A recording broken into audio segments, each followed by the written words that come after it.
నా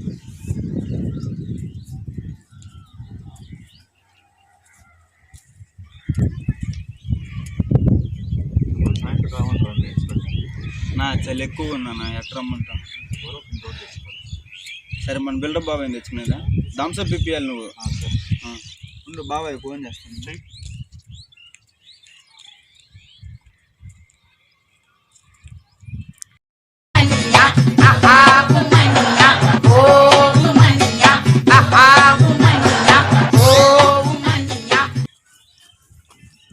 ఏంటి బాబాయ్ ఫోన్ కూడా చేయలేదు, నీకు నెంబర్ కొట్టంగానే వచ్చేసావా? నువ్వు నెంబర్ కొట్టావు అంతే, మన ఫోన్ వచ్చేసిద్ది. ఎగిరి తన్నానంటే గోదావరిలో పడతావు. టెన్షన్ అయింది చెప్పి ఇప్పుడు మ్యాటరు. సాయంత్రం సీనన్న బస్సు ఎక్కాలంట. బస్సు ఎక్కడ తెప్పిస్తా చెప్పు బాబాయ్, ఫోన్ చేయమంటావా ట్రావెల్ బాబాయ్కి? వద్దులే బస్సు ఎక్కడానికి వెళ్దాం బండి మీద. ఓకే బాబాయ్. బాబాయ్ ఏంది మొన్న నీకు మని కూడా ఏందో ఫీల్ అయ్యాలంటే ఏంది? మామాయ్ పెరుగులో ఉప్పు లేదన్నాడు మామాయ్. నేను నా పేస్ట్ వేసా. పేస్ట్ ఎందుకు వేసావు? నా పేస్ట్ లో ఉప్పు ఉంది కదా మామాయ్. ఉప్పు వేసాను అంతే, ఎలికి వెళ్ళిపోయాడు. దానికి మనం ఏం చెప్తాం చెప్పు? వాళ్ళే బాబాయ్ నువ్వు. ఇంకేది బాబాయ్ సంగతిలో? అగు బాబాయ్ నీతో కాకుండా వాడు మాట్లాడతాం లేదు బాబాయ్. ఏమైంది? వాడు బండి లైట్ పగిలిందన్నాడు, ఇచ్చేసి అతికించాను. వాడి తర్వాత వచ్చాడు, పెదాలు పగిలినాయి బాబాయ్ ఏం చేయమన్నా అన్నాడు. పెవికిక్కు మూతికి పూజేసా. అప్పటి నుంచి వాడికి నాకు మాటలు లేవు, ఒకటే షార్టింగ్. బాబాయ్ నువ్వు ఊర్లో ప్రతి ఒక్కరిని తెలుకుంటా వాడు బాబాయ్, ఊరు మొత్తం మందే కదా బాబాయ్. 9 గంటల బస్సు, ఇద్దరు వచ్చేసాను 9 గంటల. ఓకే బాబాయ్, గెటింగ్ సూన్.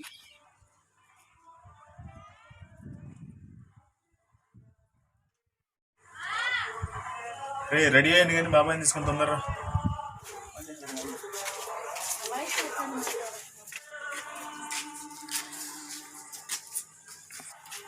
బ్యాగ్ తీసుకొని వెళ్దాం. తీసుకో పండురా. ఇంట్లో వాళ్ళకి చెప్పవా ఏంటి బాబాయ్ నువ్వు ఇంత ఈగా ఉన్నావు?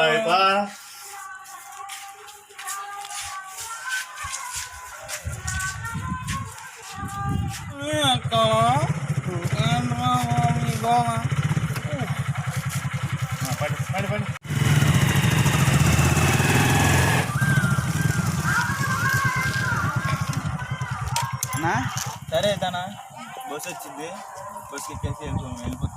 ఏమో చెప్పు మామాయ్, బస్సు డ్రైవర్ నేడికి వినిపిస్తాను, ఇబ్బంది ఏమి లేదు. బాబాయ్ ఓకే బాబాయ్.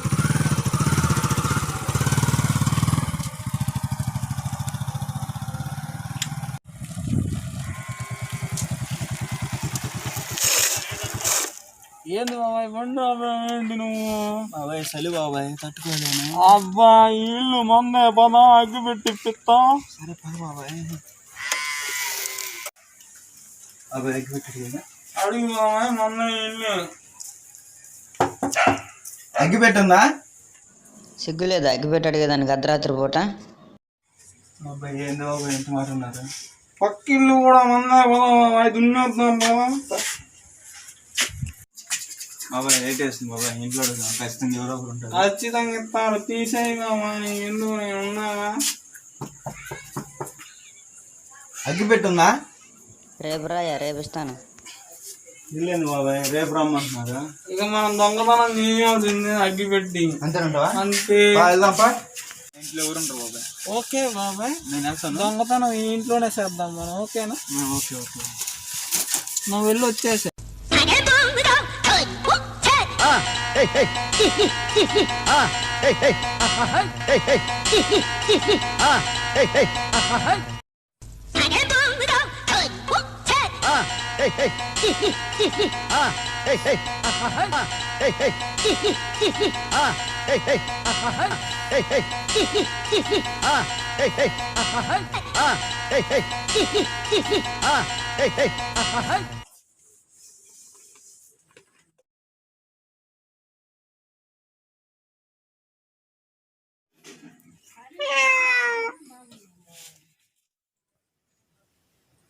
పిల్లి వచ్చినట్టుందిగా లేకపోతే నేను పిల్లలు వరిస్తే వెళ్ళిపోతా.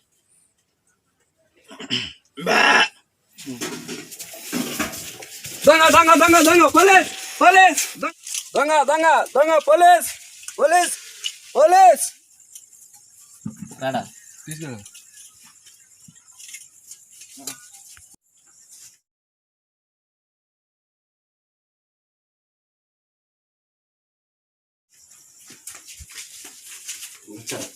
సార్ సార్ సార్ సార్ దొంగను పట్టుకొచ్చా సార్.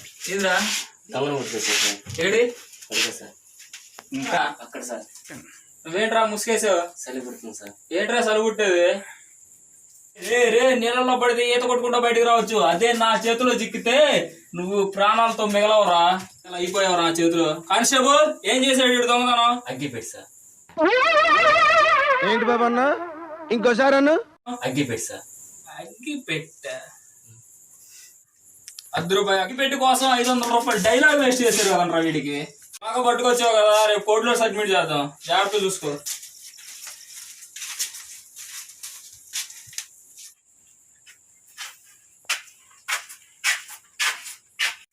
ఏంటి ఏంటి మా లోపలేసారండి? చంద్రబాబు ఫోన్ చేయమంటా ఇప్పుడు. హలో బాబాయ్, మన అరవింద్ బాబాయ్ లోపలేసారు బాబాయ్, కొంచెం మన అత్తయ్య గారికి ఫోన్ చేసి కొంచెం ధమ్కి ఇయ్యి. ఈడెవడో ఎప్పుడు చేస్తాడు, ఈడు కూడా బాబాయ్రా. బాబాయ్ ఉండు బాబాయ్, ఇక్కడ దిక్కు రావడం లేదు, నేను బయటికి వెళ్ళి మాట్లాడు.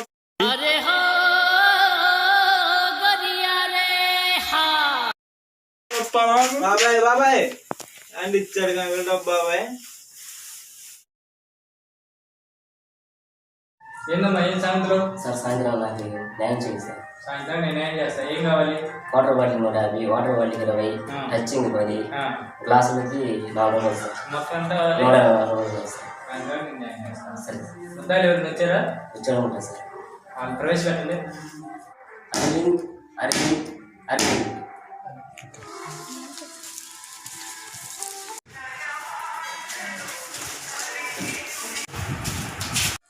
ముద్దాయిని గిల్లో ప్రవేశపెట్టండి. ఆ గిల్లో నుంచో.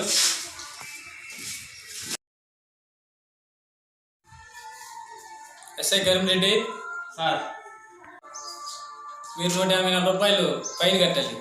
దేనికి సార్? మీరు యూనిఫామ్ వేసి రాలేదుగా, అందుకని 154 రూపాయలు ఫైన్ కట్టండి. సరే సార్. అసలు కేసు ఏంటయ్యా? అర్ధరాత్రి ఒక ఇంట్లో దొంగతనం చేశాడు సార్. అంత పెద్ద దొంగతనం ఏం చేశాడయ్యా? అగ్గిపెట్టి సార్. అగ్గిపెట్టా? చెప్పదలుచుకున్నది ఏమైనా ఉంటే చెప్పు. అయ్యా నేను కూర్చుంటానే, కాసేపు కాళ్ళు నొప్పులు ఉన్నాయి. సరే కూర్చో.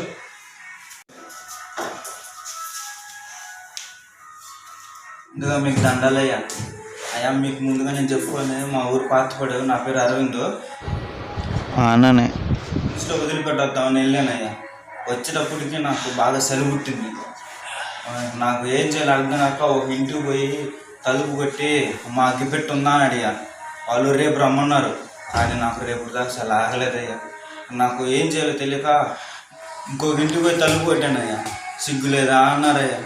ఇక నా ఇంట కాదు తట్టుకోలేమని చెప్పి ఇంకో ఇంటికి గోడ దూకి ఇంట్లోకి వెళ్ళిపోయా. దొంగతనం ఖచ్చితంగా అగ్గిపెట్టి తీసుకునే టయానికి పిల్లి వచ్చింది, కానీ నేను పిల్లిలాగా ఆడుద్దాం అనుకుని అమ్మా అన్నాను. ఇంకంతేనయ్యా. వచ్చితాను పోలీసులు పట్టేసుకున్నారు. మన కానిస్టేబుల్ గారు వచ్చి నన్ను జైలు వేశారు. మీరే నాకు న్యాయం చేయాలి.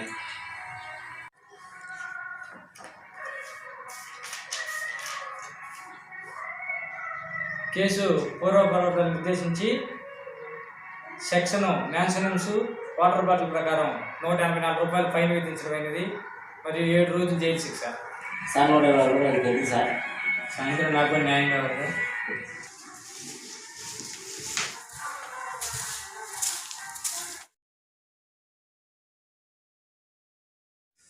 Welcome to our DP TV channel. ఈరోజు మన ముందున్నారు ఎస్ఐ కరీంరెడ్డి గారు, సైకాయిస్ట్ జిలానీ గారు, దొంగ అరవింద్ గారు ఇప్పుడు మనతో ఉన్నారు. చెప్పండి కరీంరెడ్డి గారు, ఈ దొంగని మీరు ఎలా పట్టుకున్నారు? ఈ ఘటనపై మీ స్పందన ఏంటి? అందరికి ముందుగా నమస్కారం. నా పేరు ఎస్ఐ కరీంరెడ్డి. ఆ రోజు నేను మంచి నిద్రలో ఉన్నాను. మా కానిస్టేబుల్ ఫోన్ చేశాడు. అప్పుడు టైము 12:20 నిమిషాలకి. అప్పుడు నేను హడావిడిగా రెడీ అయ్యి స్టేషన్కి వెళ్ళాను. మీరు ఈ దొంగను పెట్టుకోవడంలో ఎంత కష్టపడ్డారో మాకు కొద్దిగా చెప్తారా? నేనా దొంగనే? ఈడ పరిగెత్తడమే రాదు, ఈడు పట్టుకున్నాడు. నువ్వు నోర్మై మొహం పగిలిపోద్ది. Thank you. ఈరోజు మన ముందున్నారు ప్రముఖ ప్రసిద్ధిగాంచిన సైకాయిస్ట్ జిలానీ గారు. సార్, మీకు దొంగ యొక్క ప్రవర్తన మనస్తత్వం ఎలా ఉందో చెప్పగలరా? మాతో కొద్దిగా షేర్ చేసుకోగలరా? ముందుగా డిపిటి ఛానల్కి నమస్కారం. నా పేరు సైకాట్రిస్ట్ జిలాని. మన ఎస్ఐ కరీంరెడ్డి గారు నాకు మొన్న ఫోన్ చేశారు. ఫోన్ చేసి ఏందనే విషయం అడిగితే, ఇలా నేను ఒక దొంగను పట్టుకున్నాను, అది చాలా ఇంపార్టెంట్ కేసు అంటే నేను తొందరగా రావాల్సి వచ్చింది వేరే దేశం నుంచి. రాగానే ఇలాగా అతన్ని ఇంటర్వ్యూ చేశాను అన్నమాట. మామూలుగా పరీక్షించాను. పరీక్షిస్తే అతను ఏమన్నా దొంగతనం చేసి అతనైతే కాదు, మామూలుగా చాలా అమాయకుల్లాగా ఉన్నాడు. అతని సిచ్యువేషన్ చూస్తుంటే నాకైతే అతని సమాజమే అట్లా తయారు చేసినట్టుగా ఉంది అతన్ని. అతను మంచివాడని నేను అనుకుంటున్నాను. అడగగానే అగ్గిపెట్టి ఇచ్చినట్టయితే ఎంత జరుగుండేదని నేను అనుకుంటున్నాను. ఇది సమాజం వల్ల జరిగిన పొరపాటుగా నేను భావిస్తున్నాను. ఎవరైనా ఒక అర్ధరాత్రి వచ్చి ఏదైనా సహాయం కోరినప్పుడు వెంటనే దాన్ని అంటే ఇచ్చినంత సహాయం చేయగలిగితే ఇలాంటి జరగకపోకుండా ఉంటాయని నేను భావిస్తున్నాను. నమస్కారం. జేపీటీవీ ఛానల్కి నన్ను పిలిచినందుకు ధన్యవాదాలు. నమస్కారం. థ్యాంక్ యూ జిలానీ గారు. చెప్పండి అరవింద్ గారు, అసలు ఆ టైంలో దొంగతనం మీకు ఎలా చేయాలనిపించింది? ఆ దొంగతనం. అందరికీ నమస్కారం అండి. నా పేరు అరవింద్. ఈరోజు నేను ఈ స్థాయికి రావడం గల కారణం ₹100 అగ్గి పెట్టాను. దాన్ని మీరు సింపుల్గా తీసేమాకండి. నన్ను ఈరోజు ఒకరోజు సెలబ్రేటింగ్ చేసింది. టీవీలోకి వచ్చినాను నేను. దీన్ని పక్కన పెట్టేస్తే అదే కాకుండా నాకు దొంగ అని కూడా బిరుదు ఇచ్చిందండి. ₹100 అగ్గి పెట్టి దొంగతనం చేస్తే నన్ను ఎస్ఐ కరీంరెడ్డి గారు ₹500 ఇల్లు చేసి డబ్బులు కొట్టింటున్నాను. నేను ₹400 మ్యాన్షన్ వస్తాయని కానీ నాకు ఆ నొప్పులు తగ్గలేదండి. ఇప్పుడు కూడా కొంచెం నొప్పులుగానే ఉన్నాయి. నేను ఈరోజు ఇలా తయారవడానికి కారణం కేవలం సమాజం అండి. ఆ రోజు సమాజం కానీ నాకు సహాయం చేస్తుంటే నేను ఈరోజు ఇంత పెద్ద దొంగనయ్యేవాడిని కాదేమో. నాకు అనిపించవచ్చు మళ్ళీ ఈ పోలీసులు కేసులు మళ్ళీ వారం తర్వాత వదిలేస్తారని. నన్ను కేవలం నేను ఇంకా పెద్ద దొంగ అయితే ఫ్యూచర్లో దానికి కారణం సమాజం అండి.